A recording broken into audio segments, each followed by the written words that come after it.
Welcome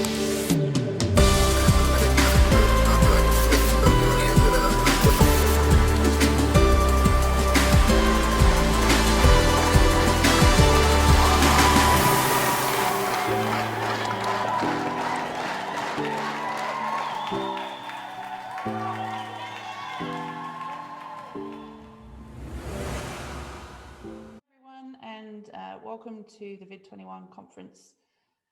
It is 7 o'clock here in Melbourne. Wherever you are, it is starting to get dark. So thank you for joining. And what I'm hoping will be a really informative, if not slightly relaxed, enjoyable session with the wonderful Renée Giarrusso.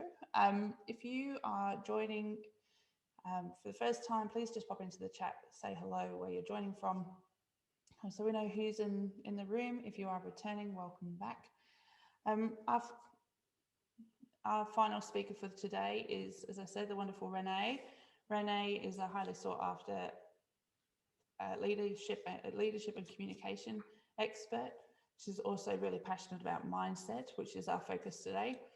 She works with leaders, teams, and organizations to realize and achieve what's possible, and is really about energizing their mindset, accelerating their leadership as well. So Renee, I'm going to say a wonderful hello to you.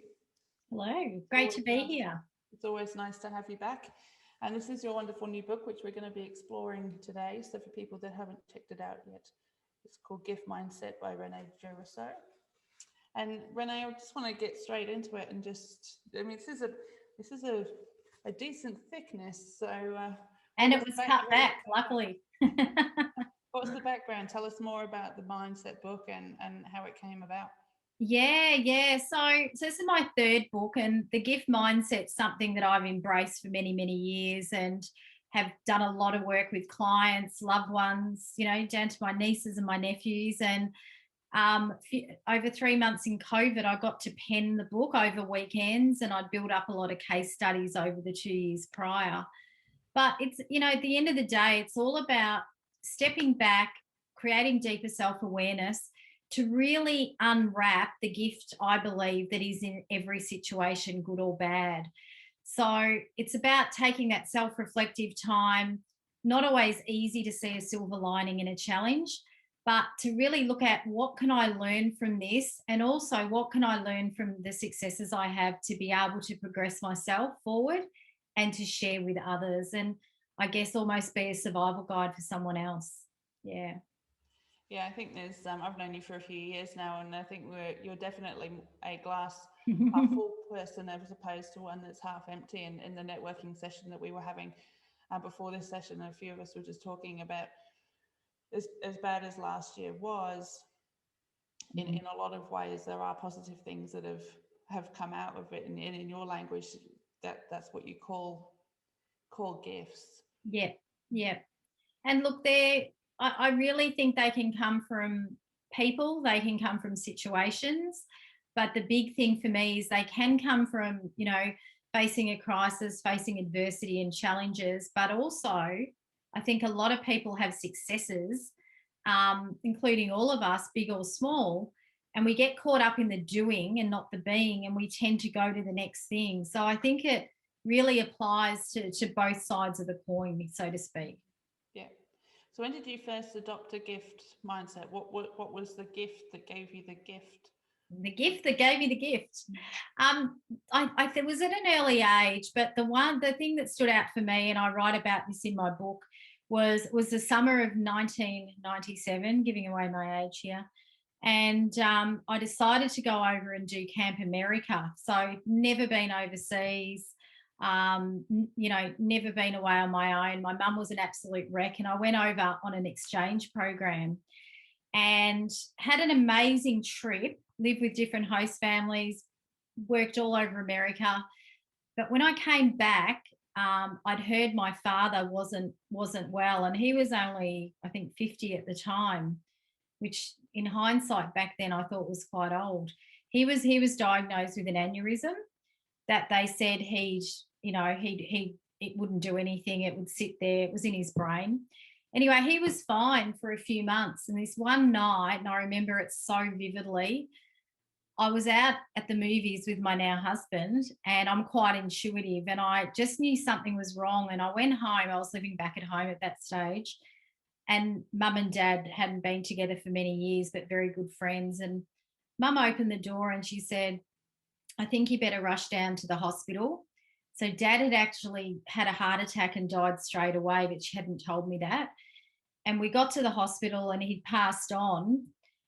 And I got home that night and remembered I had my final assessment at a big FMCG company. I'd had 4 months of this rigorous graduate, those of you that have been through it would know, assessment the next morning. So this was a Monday night, a bit like the weather in Melbourne tonight, and it was the next morning. So some people called me ruthless. Something came over me. The last thing my dad had said to me 3 weeks prior, don't ring me, don't even come for dinner over the next few weeks. You ring me when you get that job. It was my first real job. So this just something switched on inside of me, and I went to the assessment. It's a bit of a blur to this day. I think I presented on those old overhead. Do you remember those overhead projectors with the the cellophane? Yeah, the cellophane. That's right. I presented on some Olympian chocolate bar I'd made up, and I got through the whole assessment and I collapsed at the end. So what ended up happening, I got the job, but then they were worried about my health. So they sent me to get a medical, and I ended up getting the role. And to this day, I don't know, I've just had this energy, and it taught me the gift of resilience. So I can get through anything. And I really believe anyone, here today would know. I think anything you've been through, you can get through again. And it just taught me growth. It taught me resilience. It taught me that we really do have everything within us if we access it, if we're mindful, and if we're intentional. And I would say that's the first time I really knew that something had taken a hold of me. And I think it, propelled me forward in what I've done for many years around the fact that, my dad was a big time entrepreneur in Melbourne in the 70s. And I really live every day as if it's the last. I just don't take anything for granted. So that was probably the bit of a milestone for me. Yeah. Yeah.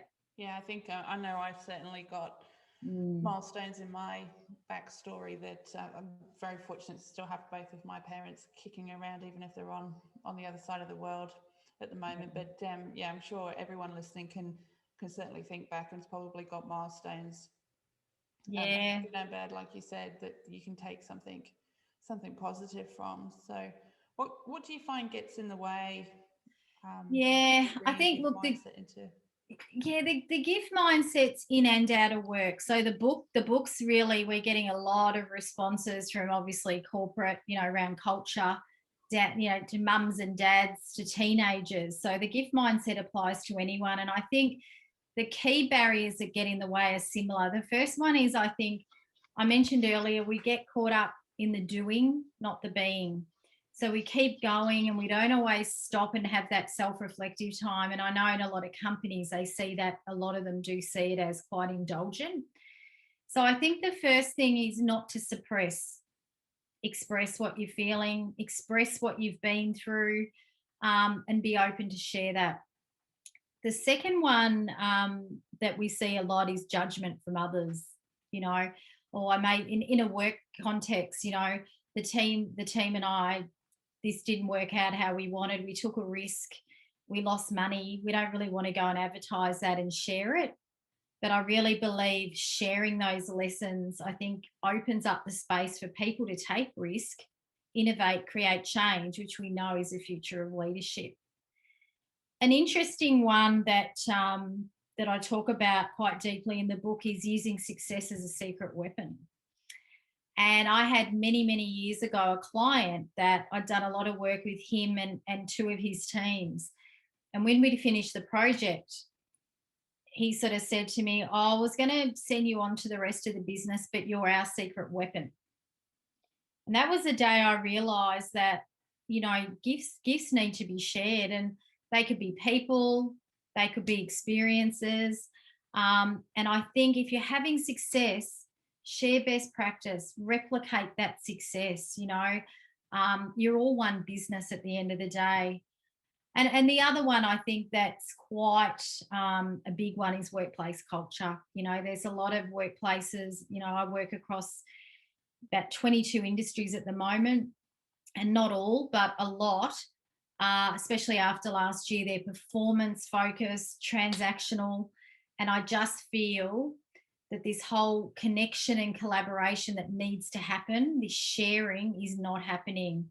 And I think that really stifles people, living and breathing a gift mindset culture.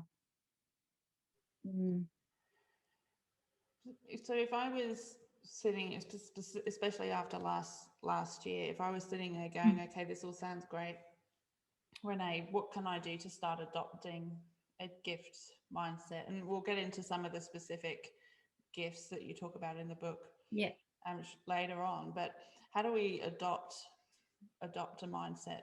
What should we start doing? Yeah, there's we've got a few different things. A lot of the main one is what we call the 3A model, which is awareness, acceptance, and action. So, awareness has been around for years. It's been studied. It's talked about a lot, but I think taking that step back and actually looking at what happened, what did I learn from that? How did I grow from that? And looking at it, when something happens, I think we look at it as a one-dimensional event. And I think once we accept it, we don't have to condone it or love it, but once we accept it, I think it then forms into an experience that we can do something with. So acceptance is all around looking at how can I accept that to help me, not hinder me. And then really deep delving into what was it that I took away that I can use and layer on and share with others. And the action piece is a piece I think gets missed a lot. We tend to go, we did this is how we did it, boom, next thing. But how can you help that transform someone else? Whether it's, I've done this before, this is what helped me in a mentoring sort of, from a mentoring point of view, or, this is what I did, this didn't work, do it your way, but just be mindful, because I believe barriers are the enemies to success, but we need to be mindful of them. Yeah. I think I know certainly from where I haven't been in corporate for quite a few years now, but I was particularly running from one project to the next project to the next project. The head down, bum up sort of culture that you're talking about, where we don't actually stop and take a breath or reflect, realize what's going on and then do something with it, is the learning and the culture and the good things that happened don't get replicated. No, either. no.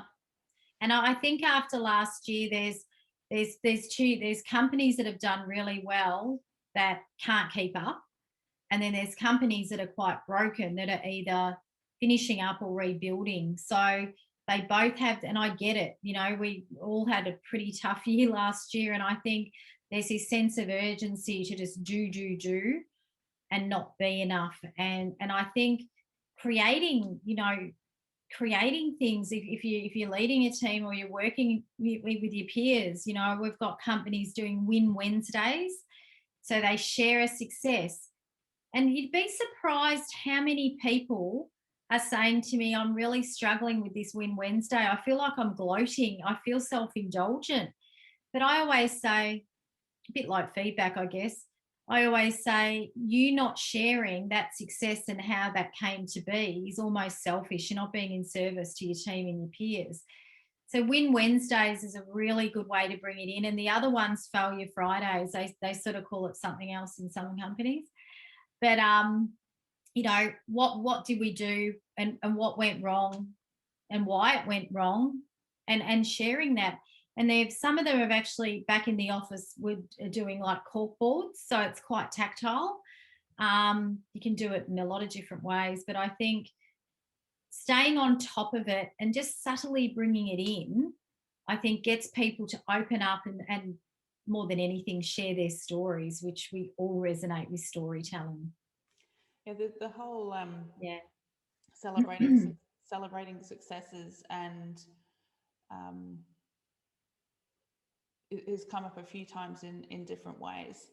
In that, I'm finding it almost feels more pronounced than it normally would, and I'm not sure if it's because there's still quite a lot of bad stuff happening that no one wants to be the person that, you know, raises their hand and says, look, you know, look at this great thing I did. I don't know, are you seeing that? I am. It's a bit, which we'll talk about later, the gift of optimism. You know, people, like, I'm an eternal optimist. People can look at you like you're Pollyanna. In the Australian culture, it's looked down on to be too positive. You know, we've got the tall poppy syndrome here. But yeah, I have seen a bit of that. I think too, doing a lot of people working remotely, and, you know, we do a lot of work around this. You know, as much as productivity went up, people were working longer, more intense hours, but connection and, I believe, communication was stifled a bit. And I'm feeling, and what I've seen probably later, the last quarter last year, were leaders probably almost overcompensating, sharing these wins, you know, to get everyone back on board, which was great. But it's a bit like saying I love you to someone to, you know, every minute of the day. It doesn't have the same effect. Doesn't. Yeah. So you talked about culture. What are the benefits? I mean, there's obvious benefits around, you know, people feeling more positive and communicating better and sharing. You touched on some of those. Yeah. What are the broader benefits that you see from sort of acknowledging that these gifts exist and actually using them? And in the workplace, I think the biggest thing for me is what I see, collaboration and connection. I think if connection's an innate human need, we're social animals, and I think the more we share and the more open and vulnerable we are, I just think we're collaborating more, and it lifts collaboration that's raw and that's real, and not just for collaboration's sake. I think it's allowing people to feel, hey, I can make a mistake and learn from it, and be encouraged to build skills around overcoming whatever those shortfalls may be as well. So I think they're the main things.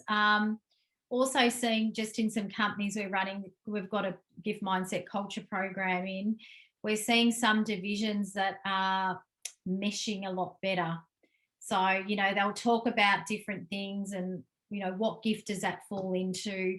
What happened? We have a gift acronym, GIFT. So it's all questioning under each. So it's all about grow, you know, have you grown? How are you going to integrate it? And then we go on to about other people. How will you facilitate that learning and that sharing? And how will that transform that person? And I think, you know, you'd know the game, Julia, pass the parcel. Yeah, so you're handing around a present that's multi-layered. You know, there could be a chocolate spider, there could be a plastic spider, who knows? And I really believe the gift mindset is a bit like that. We never know what challenges or what successes are going to come up when and where. And I think it can really help create a cohesion in teams that's real and not topical. You know, I think that whole essence connecting at a deep level, you know, it's not there like it used to be. And I think it needs to come back. So, you know, we're connecting at a deeper level. Yeah. I just want to pick, so just to give people an idea of what's in the book. Yes. I would just rattle off the 12 gifts that you talk about, and maybe we can just do a bit of get people's input on a couple of the awesome to dive into a little bit more. So you talked about the gift of optimism and being the eternal optimist. So that's the first gift. You also talk about the gift of courage, the gift of resilience, the gift of gratitude, curiosity, change, growth, connection, empathy, forgiveness, contribution, and re-energizing. I was just wondering if, out of that list, if the people that are on the call, if there's a couple that we could just dive into. Definitely. And keep in mind, the gifts are, so when people come to me and say, Renee, this happened, and they distill down the lessons, I say to them, where does that fit in those 12 gifts? And the 12 gifts really are, to me, important life skills. Yeah. Yeah, happy to jump into any of those. I'd like to dive into optimism given the conversation we had in the networking session, but I'm also keen to hear what others think. If you want to pop it in the chat, if there's a particular gift you want to dive into, or Contribution. Yep. Perfect. Let's start with those, and if anyone wants to add, we can get to those. Pip and Go said the gift of re-energizing would be great. Yes, we like that one. On a Monday night, even though it's been a long weekend. So are you happy for me to, and I won't ignore, there is a question there that we'll get to the questions. Yep. Let's start with contribution first. Yeah, so contribution's a really important one. And I talk about and each gift in the book has a story, a case study, or an interview, and then we go into some tips and tools. But the gift of contributions all around the 4 areas I believe we need to contribute. The first one's to ourselves, because we know we can't pour from an empty cup. And that comes back to self-care and self-growth, which are very different things. There's a lot of conflict around those 2 concepts. So looking after yourself, connecting with yourself at a deep level, because I think I know I'm guilty of it, and I know, Julia, you are too. We're givers, we're in service to everybody, but we'll be good to no one. Contribution to your home team, your work team, and your community. So your home team, I remember a few years ago, I was doing a lot of travel when we could travel. I do miss it now. But I came home one night and my husband just said to me, it's like your energy, I get the leftover energy in the lost property box, because I'm very, very energetic. And for me to get like that, and I think we can sometimes not give our best selves to our loved ones, because they're there and we get home. So things around, sharing meals, doing something spontaneous, just having that open communication and check-in and dialogue that we don't always do. And this, for those that are watching this, not so much husband and wife, it could be you live with 3 flatmates. It could be them. Contribution to the work team for me is all around showing up, giving feedback, sharing what you know, and being in service and mentoring others, not just because you're their boss. So that could be anybody. And contribution to community, which you all know has become really, I guess, bigger than it was many, many years ago. It could be getting on a board. It could be volunteering. It could be something I did the other weekend. I shared a local message about someone in the area that's quite sick. They were doing a charity thing and they asked me to get the word out.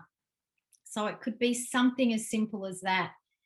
But I really see it as the 4 areas of contribution. I think if you can contribute across those, you're going to get that balance. And could be one thing in each, but I think it's important. Contribution's a human need, as is growth, and I think they feed into each other nicely. Yeah, I was just going to go there. It becomes the more you contribute, the more you get in return, and then you start to get this perpetual motion. Spot on. Yeah, spot on. Yeah, absolutely. So, contribution, and we feel good when we contribute, and it also too, I think, in the workplace. I interview in my book Jessica McPherson, who's the founder of St Kilda Mums, and she's such a big contributor. And she talks about even taking food to work and sharing it, across cultures, all this sort of stuff. It's such a big area. But I think, just doing one thing that is in service to someone else, not only do you feel great about it, but you're actually making a difference and living your legacy. I'm a big believer in not, when everyone passes away, they're amazing. Everyone's amazing. But I think living your legacy while you're here is imperative. Yeah, Nosh has just commented here about contributing without expecting either. So yes. It's I think it has to be it's contributing with the right intent as well. It's not just I'll scratch your back, you scratch mine. That's right. Either. No, I agree with that. I think, it's the people that do the most behind the scenes are the people that don't talk about it a lot of the time. And I think doing it with intention, and more than anything, doing it with heart. Or, I know it's a bit overused, the word, but doing it from a place of authenticity. I think, yeah, definitely. Yeah. Yeah. Fantastic. Let's do gift of re-energizing. Yes, my favorite word, energizing. So, um, so again, it's all about connecting to yourself. But with re-energizing in the workplace, it could be as simple as I share a story from a global marketing director whose team was quite flat, and she worked out they just needed to do something for them. So she created a little thing called Take Two. So everyone has 2 hours a month to go and do something that lights them up, that re-energizes them. Could be charity work. It could just be reading in a park, whatever it is. Re-energizing, I think, comes down to doing the things. I'm very big on what's called motivational intelligence, not doing what you're good at, but doing what you're good at that you enjoy. It's a big difference. And we all know, if we've been there, or we know someone that's amazing at their job and they're, say they're happy, but they're not. They're probably doing something they're capable of doing, but it doesn't put a pep in their step. So I think a big thing with re-energizing, if you're ever feeling a bit off, and we all do at times and can't pinpoint why, think about, how can I bring in more of what lights me up in and out of the workplace? So I know for me, Mondays, I am always with clients because that's my favorite part of what I do. And Sunday nights, I'm excited to go to work. If I was sitting, and I love writing, but on my own, writing and doing admin on a Monday, it'd be a different energy for me. I do that, but I speckle it out, and I jealously create chunks of time to understand and know and do the things that light me up. So that's a big one. And think about outside of work. So, Julia, what lights you up outside of work? Anything and everything to do with music. Music, yeah. So, knowing for me, it's cooking. I'm a big time cook. I'll cook after this tonight till probably midnight. And that's my zone out. I'm not a still TV watcher. That's my thing. So bring that in as much as you can. The other one is, I think, know your purpose, your why to fly, I call it. Why do you do what you do? Why do you see certain people? It's almost, we know some people energize us and some drain us. And I'm not saying that in a bad way.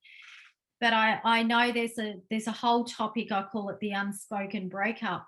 And I want to write something on this one day, where we have all these friends we've had for 20 or 30 years and we still love them, but your values are different, your lives are different.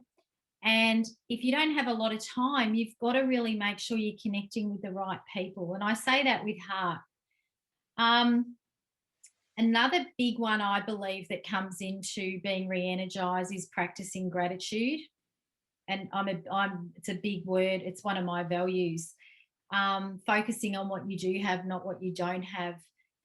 Society has taught us to always think about, what don't I have? Who's got what haven't I achieved? But I think the more we sit in the space of understanding what we already do have and be in a place of gratitude, I think that helps. And the other are the obvious ones. Get out in nature. I don't know about you, but I love the beach and getting out in nature. They say you relax because there's so much data out in nature that your brain actually can't comprehend it. So you go into a sort of a space of childlike wonder, and that's why you feel relaxed. And, I think technology, it's a conduit to connection. It's not the connection. And I think, and I'm guilty as charged, no blue lights 4 hours before bed, get proper sleep. I'm half Italian. My nonna taught me something that I thought was some Italian fable, but it's actually scientifically been proven. The hours before midnight are worth double the hours after for sleep, which is really interesting. That based on the night's sleep that I got last night, or lack of. I was going to say. I love that, Nosh. Yeah, 3 things you're grateful for, and that you should do that at night or in the morning, which is a really big part of gratitude. So there's a few things there, but the biggest one that I know I use personally and I see with all my clients is really understand at work what lights you up. If you love goals and you're not so big on the problem solving, you might be good at it. Go and hang out with someone that's good at that and leverage each other's strengths. Yeah, absolutely. There's a lot in that. I know when I was still in the corporate space and running a lot of large projects, the energy management required was something I learned the hard way. There were a couple of times where I ended up incredibly burnt out. Know that now, didn't necessarily know that that's what it was then. Yeah. And a good friend of mine at the time, or a colleague, Michael Breton, he's based up in Brisbane, he asked me a question that stuck with me for a long time. And the question was, how many days can you run for? Yeah. And I was like, what do you mean? And he said, if you think about like marathon runners, you know, a 100-meter sprinter is going to has a different physical fitness to, 10,000 meter runner. And we need to know which one of those we are, because you can't run 100 meter sprints and still be the same, if that makes sense. And what I realized by him asking the question was, I can probably run 3.5, 4 months at full pelt. Like if I look back through my career, head down, bum up, I can probably do 3.5, 4 months. But I now know that if I don't take a break every 3.5, 4 months, I'll just tick over into the next lock of 3.5, 4 months. It's a cycle. You spot on, and I love that metaphor. I've always tended to run, and the last 2 years I'm probably getting a bit older, but it's obtainable, but it's not sustainable, and something gives. And I can be really open and honest and say my personal life and social life the last 2 years has been, I mean, probably for many of us with COVID, but and we're in the middle of a book launch and it's crazy. And you're right, you've got to know when you've got to know when you were your most energized self to know if you're depleted. I think that's know it before you get there, which is kind of the what I learned the hard way. Knowing that you are exhausted when you're exhausted. Isn't helpful. It's what can you do? It's understanding understanding the signs before you get there. To go, no, actually I need to take a break. And and it's seeing also the gifts in other people. So, Julia, my sister's battling breast cancer, and she's only young, and it's just made me much more wary of my health. I eat well and everything, but I wasn't doing enough exercise last year, and it does make you go, wow, I'm so grateful that I've got my health. So what can I do to influence and control that a bit? And I think that's another important thing as well. I just want to jump back to a question that Sue asked. So she said, how do you shift leaders out of judgmental, critical approach to create trust and openness for sharing? Yeah, I think it's a good question. I saw that before, and I love the word shift, not change. I like the language in that. I think it comes back to them being quite self-reflective and aware of themselves. And it's not always easy to do, especially if it's a peer or it's your manager. But I'm a big believer in if it's a peer at work, if they're a peer at work, and I've had this happen, and you're quite aware and open to all this sort of stuff and they're not, sitting down and having a chat about it. And I think it's sharing what you're doing with your team, with their team, and almost being the voice of that to get some buy-in that therefore can influence a bit of a shift or a change. Not always easy. Trust is a big thing that I know through COVID. I saw some leaders just shine and have people in their team that just stepped up. I saw leaders bury their heads and go, the minute where, a client the other week said they heard another company leader say, you'll all be back in the office, like it or not, suck it up. And it's because that leader didn't like working from home and didn't trust others. So trust is the word that really stood out there. But I think openness creates trust. And I really believe that vulnerability and openness and bringing these little things in, like Win Wednesdays, small things, subtly, could help. Does that sort of answer, Sue? Yeah. I find it, having spoken to some of my clients recently, and there's trust, like the opposite of trust is fear. Yeah. Right? Yeah. So you have to go, okay, well, if there's not trust there, what is creating the fear? And it may be rational, it may be completely irrational. Yeah. But understanding, I firmly believe, or like to believe, that the majority of people don't go into work to do a bad job or to be a bad leader. No. If they are doing something, it's what's creating that. Yeah. And yeah. and explore, and putting yourself in their shoes. And one of the biggest conversations I had with a client the year before, would have been the year before last. They were going through a major transformation, and the program director was just pulling his hair up, going, "This is, I haven't got any buy-in. No one wants to change. They told me this is really important, but nothing's moving." And I said, what does this change mean for them? Yeah. And he goes, "Oh, if you've been if you were in, well, a couple of the leaders had been in the organization for 15, 20 years and had led their business successfully for quite some time. So what the change actually meant was, you're asking them to lead in a different way. Yeah. And they don't know what that looks like." That's right. The uncertainty. Because they don't know what that looks like, they're not confident that they're going to be able to replicate what they've done for the last 15. So you've got to take them on that.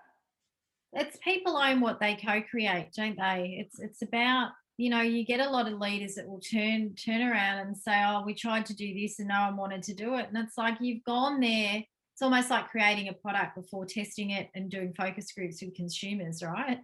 It's like, even if you know where it's going, it's almost act like you don't and let them feel like they've come up with it, because then they'll own it. And people only change if there's something in it for them, including us. It's that whole, what's in it for me, like them. Yeah. Yeah, absolutely. Yeah. I just wanted to touch on optimism, because I think it is, Yes, particularly with the tall poppy culture in certain parts of the world. Can we touch on optimism, and then we'll see if there's any questions? Yeah, perfect. Surprise for everyone too. Yep, awesome. So optimism was one. I actually had the gift of positivity, and I wrote the whole thing on it. And then I was like, what is the difference between positivity and optimism? I use the word optimism more. And what I found, speaking to a lot of different people and doing a bit of work with the Centre of Optimism, is positivity is really about the here and now, whereas optimism is about now and hope for the future and believing it will all work out in the end. And I don't know if it's because I've been writing about it, but it's coming up everywhere. Optimism comes up in every second conversation. So Australia is known, as Julia, you just mentioned. Oh, yes, there is, Sue. We can get you the details. If you go to the centreofoptimism.com, and yeah, amazing. And I share Victor Purton, the founder's story, actually in the book. We've got the tall poppy syndrome. It's quite an egalitarian culture, but we've also got in Australia, I mentioned earlier, this whole Pollyanna thing, that if you're optimistic, you're sort of out there and you're not realistic. And we also have, like many countries, we are saturated with 99% of news stories are negative. And growing up, I was always educated to watch the news. I've been on a news diet, I reckon, for much to my mum's disgust. I find out what I need to know, but I would rather go and walk my neighbour's dog or go and see my sister than sit and watch something that's already happened. So there's a lot of things against us in Australia to be optimistic. But on the other side of it, we've got what they call a very light and jovial sort of culture. So some of the things to unwrapping your gift of optimism, I'll give you a few tips. The first one is to minimize your negative talk. So you want to, if you do the opposite of that, you want to really increase your positive thinking. So the minute, we all know this, our thoughts create our feelings and therefore what we action or we don't. So just minimizing those thoughts is a big one. Reframing things. I'm big on reframing. So I know when COVID hit for about half a day, I was like, wow, this is painful. And then I thought, how could I turn this to be purposeful? I have what people need. I just need to change the how, not the what. So simple reframes can really help you tap into your optimism. Another one, which is pretty straightforward, is smile and laugh like an optimist. You know, it boosts our serotonin, our dopamine. It's clinically proven now. We'll feel better, strengthens our immune system. And there's been a lot of studies done overseas that we can actually optimistic people actually live longer, which is pretty cool. There's quite a few. Another one that I love around optimism is greet with intent. So in Australia, we're known to go, hey, how you going? Yep. People go, yeah, good, not bad. Or yeah, good, but, and the truth's after the but. And then, you know, however's but's cousin, I reckon. So I think changing your greetings. So I know something my mum always asks me every night at dinner, and very subtly, she'd always go, what's the best thing that's happened today? So just reframing things, and something that the Centre of Optimism asks everyone, and it's a movement, is what makes you optimistic? So I'd love to ask everyone just to share that. What first thing that comes to your mind, and it can change day by day. What makes you optimistic? Go, Julia. What makes me optimistic? That despite everything that happened last year, we're still here. Yes, love it. Love it. Sue, does everyone want to have just a go? Yeah, absolutely. What makes me optimistic is it's similar to you, Julia, is the wonderful humanity that I see from the people I'm working with, who all work so incredibly hard, long hours to help, in servitude to New Zealand. Yeah. And they all do it with huge love and kindness towards each other. And I find that absolutely awesome. I love that. Absolutely love that. And we've got a few in the here. Each day is a new day. I love that. It's like a new chapter. We're having tough convos in society, such as International Women's Day and sex assault. Yeah, these conversations are happening. We're having the right conversations. Yeah, Nosh said gratitude makes him optimistic. Yeah. And I think for me, I always think anything we've been through before, we can go through again. And that actually excites me. I just think it's in us if we access it. There's actually some psychology in that question, that the question alone makes you feel optimistic. So it's a really cool question to ask. But yeah, optimism is something I think we can live, we can breathe. And gratitude is a big part, Nosh, and good to see you, is a really good part of optimism, because gratitude and optimism build resilience. They underpin resilience. So yeah. Perfect. Well, I think we're almost out of time. So unless anyone's got any sort of gnarly questions that they want to ask, gnarly. You like gnarly? Be nice. Come on. I've adopted certain parts of the Australian lingo. Renee's very kindly offered to give, was it 4 or 5 books away? 5. So everyone that is still here will get one of these. If everyone is happy, I will pass your details onto Renee so she can pop one in the post. Yeah. And you can have a read in detail. Enjoy. Yeah. If you could just say. Thanks, Renee. Pleasure. Enjoy. And yeah, there are. I mean, I always love the practicality of what you do, Renee. I'm still making my way through it, but there are so many tips, and I can see I know in the future I'm going to be picking up even just individual chapters around empathy and forgiveness, and that there'll be moments that down the track where I'll just pick. Awesome. It is. Look, the first 5 chapters you need to read, and then you can go to any gift, and there's a gift registry wheel, so you can work out where you need to spend your time. So no, pleasure. Enjoy. And I'll get Sarah to pass the details on of everyone that's on the call, and lots of praise and thanks for always generous, Renee. And it's been so great to talk to you. Thank you. Thanks for everyone for coming. And just so you know too, on the Gift Mindset website, there's lots of downloadable infographics on each of the 12 gifts that you can print out. So I've had a lot of teams, they've just gone live last week. So really handy for the sort of the team part of the conversation that you were referring to. Yeah. Just a good reminder. Yeah. Or if you want to give someone a hint, just put it up.